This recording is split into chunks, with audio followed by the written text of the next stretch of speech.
And joining me today, former senior advisor to the Newt Gingrich presidential campaign, Randy Evans, attorney and political analyst.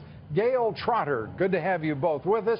And Gayle, this is quite something. I want to start with the fact that the president and the first lady have been out of their cars. Now Vice President Pence and his wife. And there is an exuberance in this town that at the same time, a couple of blocks away, there are demonstrators by the hundreds. The estimates will settle on 500 and see what the final numbers are, who've been doing their best to disrupt almost nothing, as it turns out. Right, and I was in the mosh pit watching the inaugural address, and it was so refreshing because Donald Trump had ripped up the political playbook during his whole campaign, right, and no one knew if he was going to be very scripted or go in a different direction, but he was his authentic self during the inaugural address.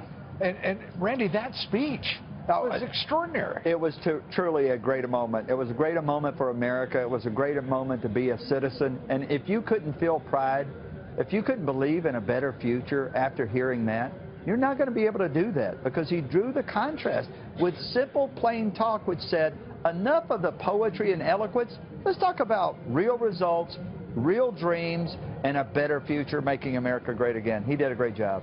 He did a great job, and yet, whether it is various print organizations and news outlets with very big, fancy trade styles and reputations as left-wing media, blathering on about, there was violence in his words, Gayle. There was a lack of poetry, as Randy is intimating, and the fact is, he said exactly what he meant, and by the time he concluded after 14 minutes, you knew he meant every word he said, much to the discomfort of every Democrat and Republican on that stand behind him. That's right. There was no political correctness in his speech, and he outlined his policies that he's going to be pushing: jobs, border security, economic strength, infrastructure, and he explained his philosophy of America first, that not only we have a right as a country, as all countries do, to put America first, but we have a responsibility.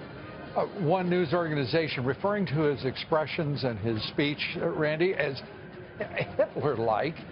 Meanwhile, a couple of blocks away, these left-wing demonstrators, paid by many of them by George Soros, are throwing bricks at law enforcement, protesting policies that Donald Trump has not even begun to implement. That's true. I mean, it was a perfect contrast, Lou, between seeing families with their children, with their hands on their heart during the national anthem, with tears in their eyes as they heard the president speak.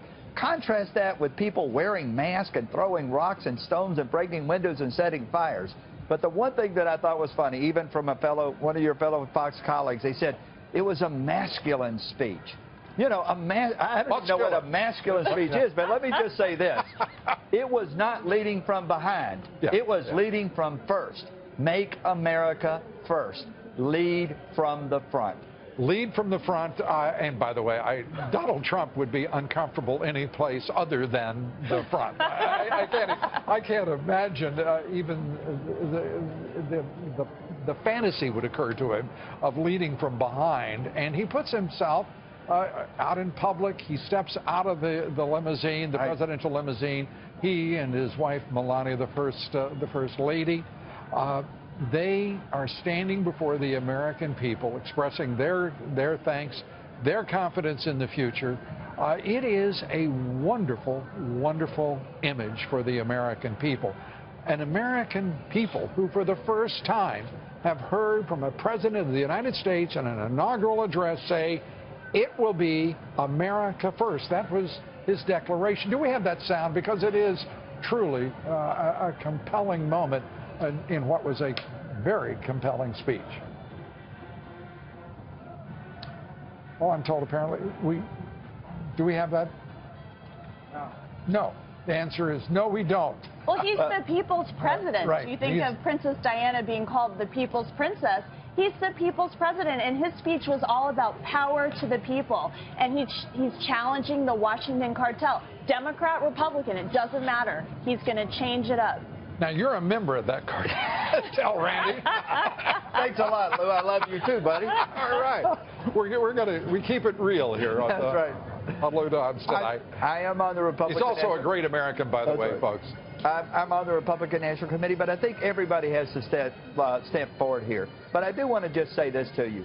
I think what everybody missed was today you saw a genuine love affair. Donald Trump loves America, and America loves Donald Trump. And you saw that. While you had hundreds over here acting like children, you had tens of thousands there proudly saluting their country and their new president. That's a genuine love affair. And when he got out of that car and he looked at individuals square in the eye, you could feel the connectivity, you could feel the love. And I just think somehow that there's this idea that you can't be a leader and love. I think you're going to see that from Donald Trump because he loves this country. He does, and he obviously, as he demonstrated over a year and a half of campaigning, he loves people. I don't think that has always been the case, and without bringing in comparisons, the fact that he is putting Americans first, I think there must be millions of people who are utterly shocked, and some of them may be his supporters, to hear a president say it's America first, and if you are among those who've been forgotten by the establishment, by the orthodoxies of both parties, no more. Yeah. Donald Trump is here, and Donald Trump means to lead, and he means to succeed. And he said we all salute the same American flag, and he made a shout out to the military and the law enforcement officers, saying that they know well that we all bleed the same red blood of patriotism. And when he talked about prejudice, he said that we come together with patriotism and there's no room in our heart for prejudice. And that was a message that I think will resonate with the American people.